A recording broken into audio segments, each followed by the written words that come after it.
بسم الله الرحمن الرحيم. اللهم صل وسلم وبارك على سيدنا محمد. النهارده يا جماعه هنفرش شويه بطاطس كده معاكم، يعني ينفعوا للسحور بتاع رمضان. حاجه كده هتسهل عليكي من ضمن التفريزات بتاع رمضان. انا طبعا يا جماعه مش معترفه بمبدأ التفريزات، زي ما انا قلت لكم. انا كل ما بتوفر معايا فلوس كده من جنب التسويقه بجيب 2 3 كيلو زياده، ازود شويه واخزنهم او اعينهم لرمضان. طبعا انا جايبه البطاطس بتاعتي دول حوالي 4 كيلو يا جماعه، بطاطس متوسطه الحجم. ليه بقى؟ علشان ما اقطعش منها، يبقى البطاطسيه كده على قد صباع البطاطس، يعني على قد الصوبع كده. خلاص، عشان ما اضطرش ان انا اقسم البطاطسيه اتنين ولا حاجه. وبرضه هتسهل عليا، يبقى كله تقريبا هيبقى مقاس واحد هنا يا جماعة. وفي نفس الوقت برضو يا جماعة دي بتبقى السعر بتاعها يعني أرخص شوية من سعر البطاطس العالية.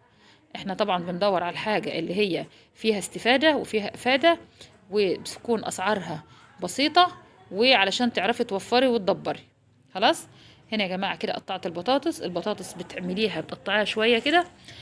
بتبقى الصوابع بتاعتها سميكة شوية غير التقطيع بتاعك العادي. ليه؟ علشان هي لما تتفرز هي طبعا بتبقى مقرمشة، بس تقطيع البطاطس بيبقى محمل شويه. خلاص. هنا قشرت البطاطس كلها كميه، وهقطعها معاكم زي ما انتم شايفين كده. انا بوريكم ان البطاطس بتاعتنا الصوابع بتاعتها يعني على قدر الامكان بتبقى الصوابع محمله شويه. طبعا انا قشرتها وشطفتها شطفه، وهرجع تاني بعد ما اقطعها البطاطس بتاعتي هغسلها يا جماعه علشان اتخلص من مواد النشا اللي فيها.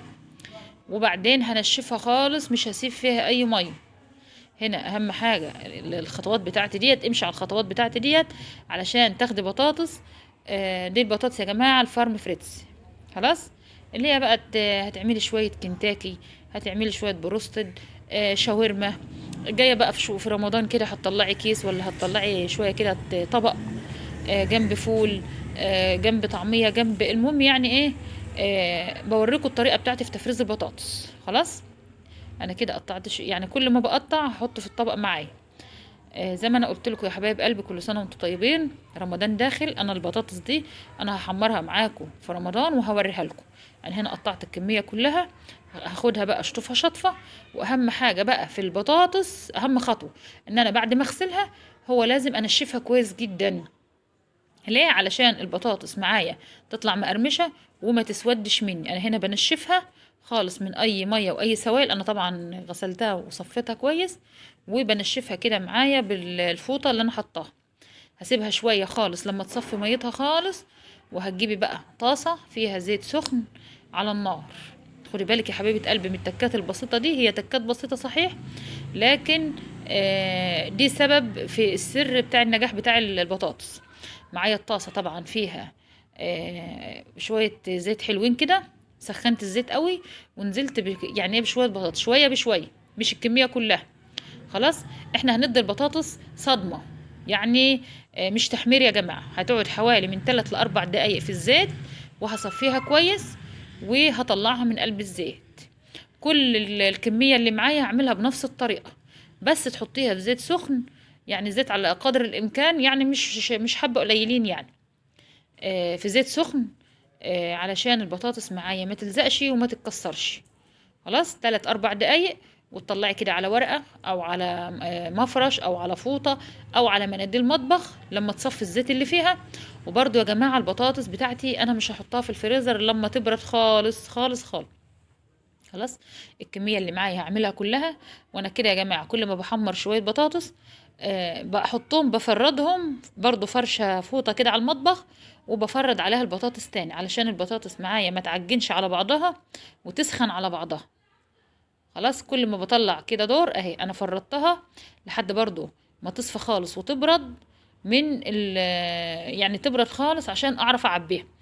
انا هنا بقى يا جماعه مش هدخلها الفريزر الاول، يعني ممكن انت بقى ترصيها في صينيه او في حاجه وتدخلها الفريزر لما تجمد تعبيها في اكياس. لا، انا هدخلها مره واحده. انا جبت كده معلقه نشا. خدي بالك قوي من التكه دي، لان مفيش حد بيحط معلقه النشا غير عندي انا ان شاء الله. الخطوه بتاعتي ديت خطوه مهمه جدا. معلقه نشا صغيره كده هتحطيها على البطاطس وهتقلبيها عليها وبحاجه كده يعني. وبقى في اكياس او في علب زي ما انت هتخزني، هتحطي على قد التحمير بتاعك او على قد الاستهلاك بتاعك في قلب الكيس هتعبيها. انا طبعا كنت اخدت منها شويه حمرتهم عشان الغدا، وهخزن الباقي وهوريه لكم معاكم في رمضان في السحور ان شاء الله. يعني لما اجي احمر هوريها لكم. خلاص. الفيديو بتاعنا يا جماعة كان فيديو بسيط خالص وفيديو سهل، وانا وريت لكم ابسط واسهل طريقة لتفريز البطاطس. انت ممكن بقى يا حبيبة قلبي ان انت تزودي الكمية تنقصي الكمية، ده في ايدك، ده على حسب امكانياتك وعلى حسب اللي انت عاوزاه. انا طبعا زي ما قلت لكم انا مش جايبة كمية كبيرة، انا كل ما بسوق كده او كل ما بشتري بزود 2 3 كيلو. بس دول يا جماعة كانوا حوالي 4 كيلو بطاطس، انا طبعا اخدت منهم وحمرنا. دي مش كل الكمية يا جماعة. انا وريت لكم كده، انا طبعا خزنت شويه حطيتهم في الفريزر، وقلت اوري لكم شويه دول قبل ايه ما احط الباقي في الفريزر، فعملتهم كده على قد الاكله بتاعتي او على قد التحمير بتاعنا ان شاء الله في رمضان. اتمنى فيديو النهارده يا جماعه يعجبكم، والسلام عليكم ورحمه الله وبركاته.